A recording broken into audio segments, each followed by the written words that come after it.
Chapter 16. Selling.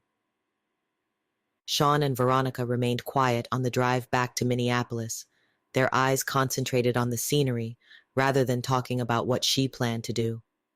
During the drive, Veronica glanced over at him, wiping the condensation from the windows. They thanked the taxi driver for dropping them off in front of the apartment building. Only when they stood in the foyer at Palm Oaks did Sean make his first comment. "I don't think you can trust him." Coming from someone who I thought I could trust, really, Sean? She walked up the stairs and he followed. They reached the front door of her apartment. "Veronica, I don't know how many times I have to say sorry." "As many times as it takes." She fumbled with her keys. "I'm sorry then." His shoulders slumped. "I'm sorry. I'm sorry." He dropped to his knees. "I'm sorry. I'm sorry." "Get up." She watched him stand to his feet. She couldn't stay pissed off at him forever, even though she didn't mind the feeling. She knew eventually she'd have to get over it. Sean risked his position in the organization just by telling her and going with her to Blind Bluff Manor.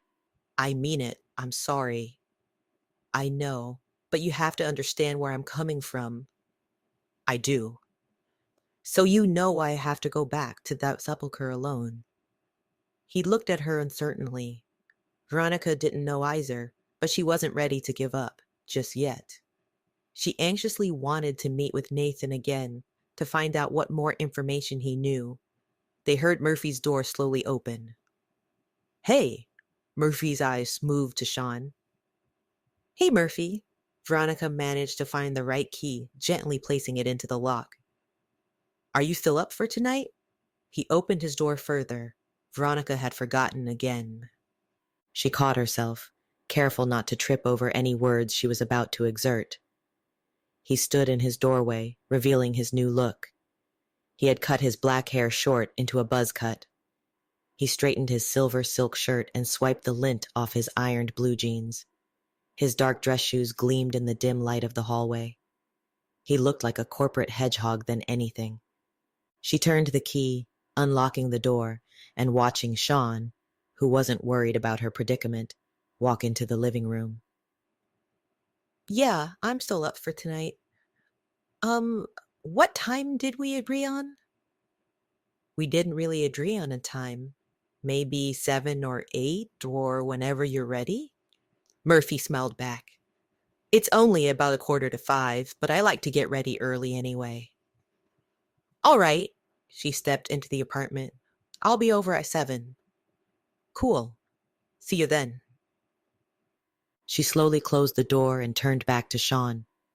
He sat on her couch with his hands nestled behind his head. "That guy likes you."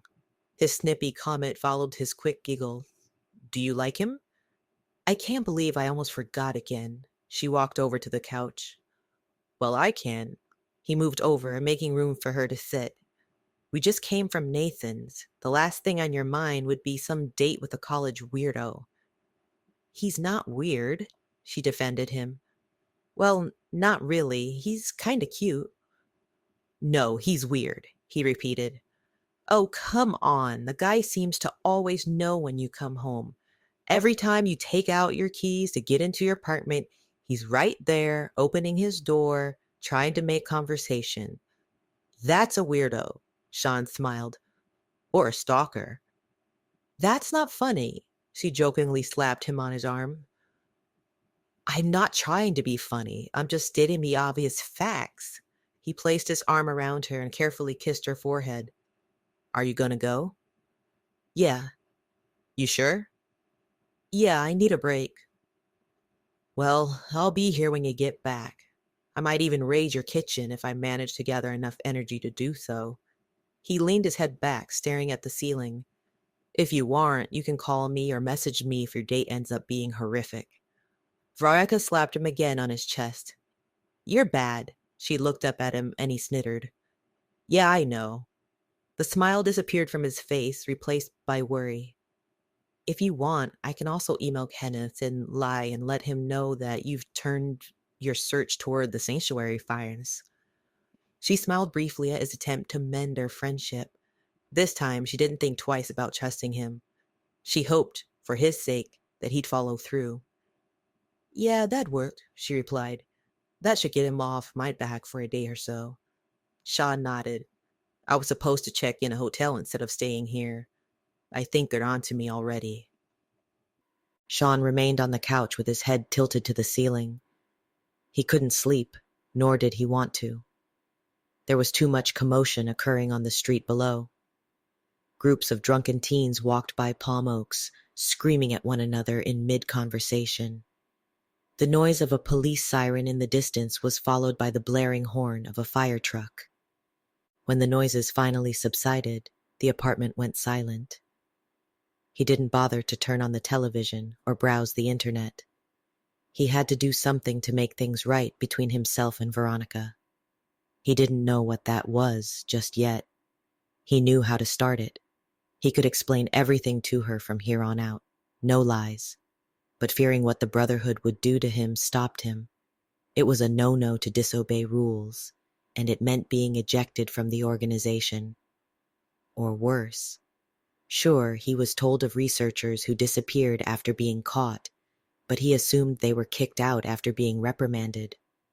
But what if something worse had happened to them? It was a question that plagued his mind. His cell phone buzzed, and he instantly sprung to his feet. His phone beeped with an incoming text message from Kenneth. The message read, bar 69, followed by X's and O's. He was not prepared. Sean pulled out a small piece of paper from his briefcase and scribbled one simple line, just enough so that Veronica would finally know the truth. He wanted to write more, to tell her that if he didn't return or didn't contact her in a few days, then something horrible had happened to him.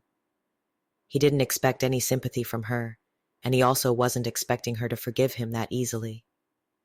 He grabbed his briefcase, his laptop, and his jacket. He looked around the apartment for a sharp wooden object, thinking maybe she had an extra stake hidden underneath the couch cushions.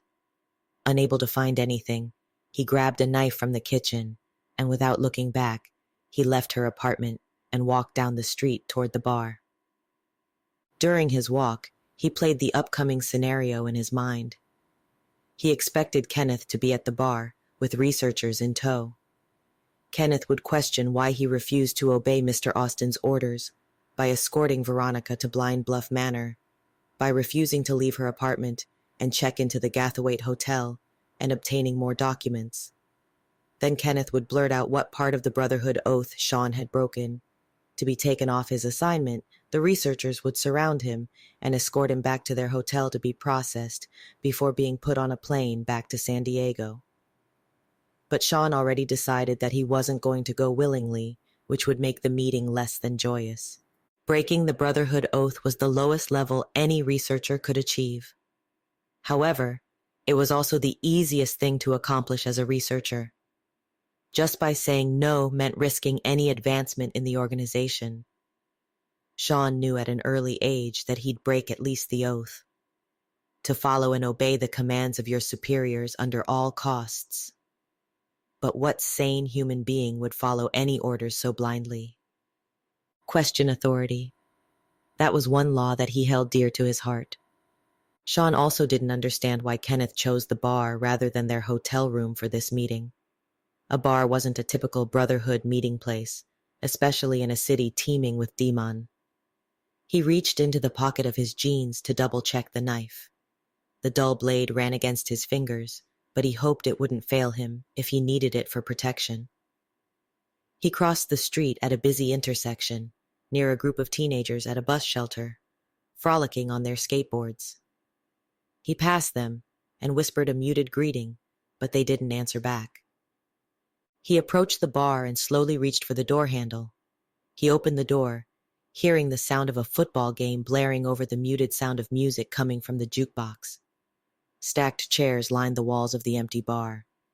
His nose caught the weak odor of old beer. Near the back bar, he heard pool balls clashing together and Kenneth's voice welcoming him in. Kenneth's smile grew wide and it made Sean uneasy. His attire consisted of a black trench coat, black turtleneck sweater, and black pants, trademark clothing for field researchers. Sean quickly and cautiously scanned the area, expecting that Veronica's father sent researchers with him, but he didn't see anyone else around except for the bartender watching a football game on television. Your outfit just screams brotherhood. He stood next to the pool table. Kenneth glanced over his clothing. He grabbed a pool stick and reached for a stack of quarters neatly placed on the edge of the pool table. I just finished a game. You want in? Sean sneered. Even in a city filled with Deamhan, Kenneth's demeanor gave off an odor of self-worthiness. The way he carried himself, the way he smiled, the way he popped the quarters into the slots on the side of the pool table, the way he positioned the balls in the triangle, it annoyed him. He didn't see why Mr. Austin placed trust in a person whose only care in the world evolved around sucking up to superiors to move ahead in the world and who wore different shades of black clothing to emphasize his status as a researcher. I didn't expect you to come to Minneapolis so soon. It wasn't the plan, but a few inconsistencies and issues surrounding your assignment worried Mr. Austin at the last minute. Kenneth smiled at the position of the triangle on the pool table. He removed the triangle and tossed it to the side. Like taking his daughter to Blind Bluff Manor. He swallowed hard. Like I told Mr. Austin before I left, his daughter isn't easy to influence. And like Mr. Austin said, that's where your expertise comes into play, Kenneth rudely replied back. How long do you think she believed the whole sanctuary fires might be the problem from everything scenario? Sean responded. The girl's smarter than that. Kenneth sharpened the pool stick and took aim. Yes, but she's also determined and easy to influence. He released his grip, and Sean watched the ball swirl around the table with one ball heading toward the right corner pocket. That's why you were chosen for this assignment, Sean. He walked around the pool table, and it was a simple assignment, really. You call this an assignment? Yes, I do. He moved around Sean to the other side of the table and positioned himself for the next shot. As a Brotherhood member, it's not your call to question. He took aim again and watched another ball ease its way into the side pocket. You do the job that's assigned to you. I didn't want this job or the assignment. Kenneth placed the pool stick on the table. This game is boring. I don't see why anyone likes pool. He looked up at Sean. Tell me, what did Nathan Tiernan tell you when you went to Blind Bluff Manor? Sean paused. They knew about Nathan and his sanctuary. If he told Kenneth everything, it would jeopardize Veronica's search, and he didn't want to fail her again. He had to choose his next words carefully. Nothing we didn't already know. Are you lying to me? Kenneth shook his head. Because lying to your new region leader is strictly forbidden and goes against the oath you took years ago. Like I said, nothing we already knew. Kenneth shrugged and continued his assault. Mr. Austin is not happy with your poor and miserable performance. You failed him, your sisters and brothers, and the Brotherhood. Not to mention, you were given the simple task to check into the hotel on Hennepin Avenue, and you decided to ignore that and still stay at her apartment. He clapped his hands together. I'm afraid that your mission will end here now. You are ordered to go back to San Diego, where you will be reprimanded in front of a Brotherhood court of your peers, who will then decide on what punishment to give you. Bullshit, Sean hastily replied. I'm not going anywhere. The snappy remark quickly wiped the grin from Kenneth's face. Are you choosing to disobey Mr. Austin's orders again? Kenneth asked sternly. She still needs me here, and she wants me here. I'm not leaving. Be careful. Sean felt Kenneth's hot breath on his skin and said, She knows about Lucius, Kai, and how her father was involved in Lucius's disappearance. Kenneth huffed. You are stupid to believe the stories of a defected researcher. I'm out of the Brotherhood. I'm done. Sean turned to walk away. And you can tell Mr. Austin that I refuse to be a lab rat for the Brotherhood. His heart began to pace, and he placed his hands in his pocket, rubbing over the small knife's blade. He turned and walked toward the door, smiling. Pressure lifted slightly from his chest, and for the first time in his life, he felt free to do whatever he wanted. No more rules, no more lying to Veronica, and no more kissing ass to the upper ranks of the Brotherhood. He couldn't wait to tell Veronica the news, and he couldn't wait to apologize for the false information he'd given her. He reached for the handle on the front door when it flew open, almost slamming into his face. He felt a cold grip around his throat that held him firmly. He looked up into the face of a pale woman with reddish hair. A wide grin extended on her face from cheek to cheek. With force, she pushed him back and tightened her grip. Sean grabbed the knife in his pocket and yanked it out. He swung at her, and she grabbed onto his wrist. Pain shot through his hand, and he quickly dropped the knife to the ground. He felt the grip around his throat tighten. He heard Kenneth's execrable laughter behind him. The red-haired woman lifted him with ease and slammed his body onto the pool table. A burning sensation shot through Sean's back, and he screamed, feeling each and every pool ball digging into his back. The bartender turned to look and quickly lowered the volume on his television. You're not going anywhere. Kenneth leaned over him. Sean looked into the woman's dancing green eyes that slowly transformed into the color black. Her grin didn't reveal the sharp teeth of a Ramanga, yet her strength matched that of a Deamhan. Let me go, Sean said in between exasperated breaths, but the Deamhan woman wouldn't budge. Shut up, the female Deamhan said in a whisper. He attempted to raise himself, but the woman forced him back. His skin underneath her grasp began to grow numb, and Sean struggled again to break free. The tingling sensation extended to his face and to his shoulders. His arms and his legs went limp, and his eyelids grew heavy. I need him alive, Kenneth turned to the Deamhan woman. Not dead. Suddenly the numbing ceased. She was a Lugat Deamhan, just like Lucius. Hey! They heard the bartender's voice behind them. The woman slowly released her grip from Sean's neck and turned around. Get the fuck out of here before I call the cops, he threatened.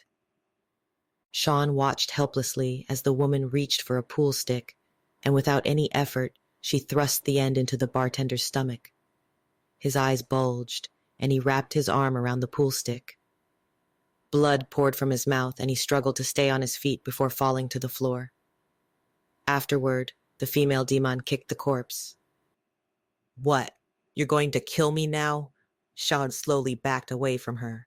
She spun back around in Deamhan's speed, reaching for him, but when Kenneth quickly raised his hand, she stopped in mid-movement. For your own safety, Sean, I suggest you don't fight. He straightened his jacket. He stepped over the bartender's body and walked toward the door. The Lugat pushed Sean forward, and he slowly followed Kenneth. His eyes wandered, looking for anything he could use to escape. At the same time, he struggled with keeping his thoughts hidden. What Nathan said to him about the Brotherhood working with the Deamhan came back to him. Deamhan didn't work for humans. They hated the Brotherhood. Yet here was a Lugat, following Kenneth's orders. What more was the Brotherhood hiding from researchers like himself, who were trained to not trust the Deamhan ever? You will take care of the body, Kenneth spoke to the woman as he slowly opened the door. She nodded. Oh, and like I said, don't kill him. Mr. Austin needs him alive.